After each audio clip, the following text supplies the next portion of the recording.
At around this point last year, I put out a video pondering the question whether Joseph Suaalii would make his NRL debut in 2021, and more specifically, whether he would make said debut before turning 18.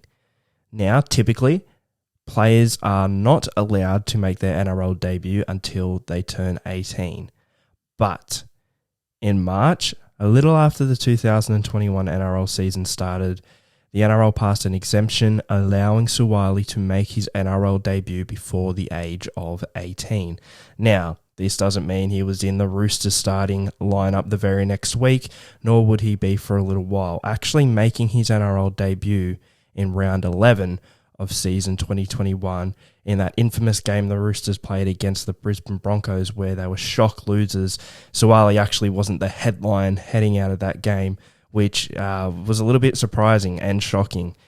The next week, he would go on to score his first ever NRL try against the Canberra Raiders and go on to play a handful of games before a season-ending foot injury that required surgery. He didn't necessarily hit the heights anyone... It's hard to say was expecting him to. He's 17, he's just making his debut, but obviously the spotlight was on him. He didn't necessarily set the world alight, put it that way. But I don't think he was too terrible either. Kind of a little bit up and down. Didn't really play horribly, didn't really play really well. I think there was an expectation for a lot of people that he might have got bullied or a bit bashed. As he was a younger player, I don't think that really happened too often. I don't think that was the cause of him not really playing very well. I just think there was a bit of pressure on a young player and he handled it to the best of his ability. And again, he wasn't horrible or anything. It was sort of a bit of an inconsequential first few games in the NRL. Has it really impacted his career too negatively, at least in the short term? I don't think so. I know he got that foot injury, but I mean, whether he was 17 or 18, I think you could still sustain the same foot injury.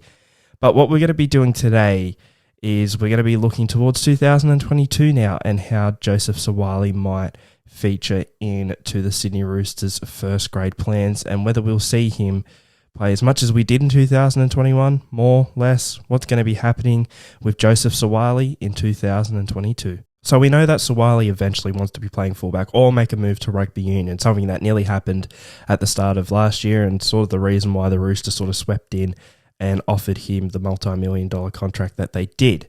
So eventually wants to play fullback.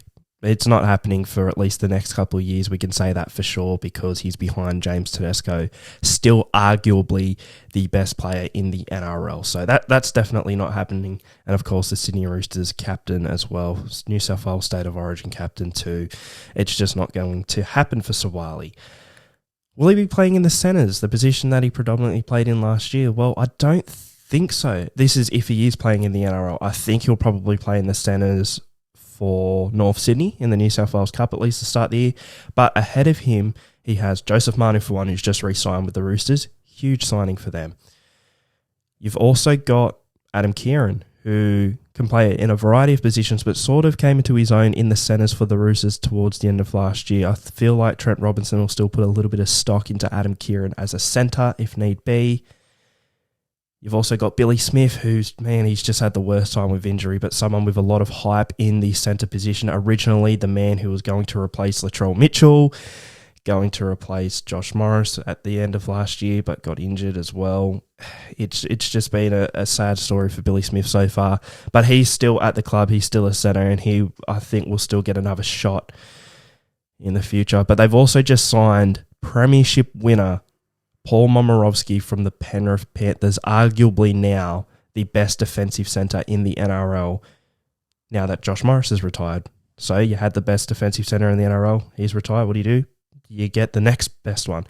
The Roosters and the business they do, it's savvy, it's great. So where does this leave Suaalii? Well, I think Momirovski and Manu, Manu's definitely starting in the centre next year, come on, but Momirovski will be his partner. Then the next cab off the rank, if you will, he might be playing 14, will be Adam Keighran, but I think he will be the next string centre. Then you've got Billy Smith. I think he'll get a shot as well. So you basically have Joseph Suaalii, who is a fourth string centre heading into next season. which he wasn't in 2021, but in 2022 he will be. I highly doubt he'll be playing in the centres if he plays in the NRL. What I do think, though, is he could be playing on the wing because Kevin Agama's just signed from St. Helens, turning out to be a good bit of business there by the Roosters now that Matt Ikuvalu has gone to the Sharks, as well as Brett Morris retiring. I don't think Nagama thought he'd be starting in the NRL to start 2022, but this is how it's turned out. And you've, of course, also got Daniel Tupou, who is locked into that position, unless he gets selected for Origin. I don't think he would, but he's always someone who is around Origin level and, of course, has played Origin before. So below them two, unless you want to move Momirovski to the wing, which I don't really like, and do a bit of moving and shaking there, which I don't think they will do because I don't think it's beneficial, then Joseph Suaalii would be the second string winger, the backup winger to either of those players. And you know what? If Kevin Agama doesn't experience the return to the NRL that he may have wanted or the Roosters may have wanted, you can swap him for Suaalii, at least for a few weeks, to see what happens there. And I think it is possible that by the end of 2022, we could see Joseph Suaalii regularly starting in the NRL on the wing. Why? Well, it's the best to ease him in. Obviously, in the centres, he wasn't getting bullied or anything, as I said, really. But there is more of an opportunity that that's going to happen next year if he's playing in the centres, as preferred to the wing. The wing, you're relatively safe out there unless you want to come travelling infield, which I don't think he would if Robinson was going to be playing him on the wing at all next year. So it's easier for him to come through and develop, and then in years to come, maybe shift him to the centres if need be, or to fullback when Tedesco eventually moves on. But I think for the first couple of years of his career, we will see Joseph Suaalii playing on the wing, and I think there's a good chance we could see the Roosters in the second half of 2022, especially, really trying to push him into the side on the wing so he can really get that first grade experience. And some of you may not know, I think a lot of you will, I'm actually tipping the Roosters to win the comp in 2022, so he could be an NRL premiership winner as well.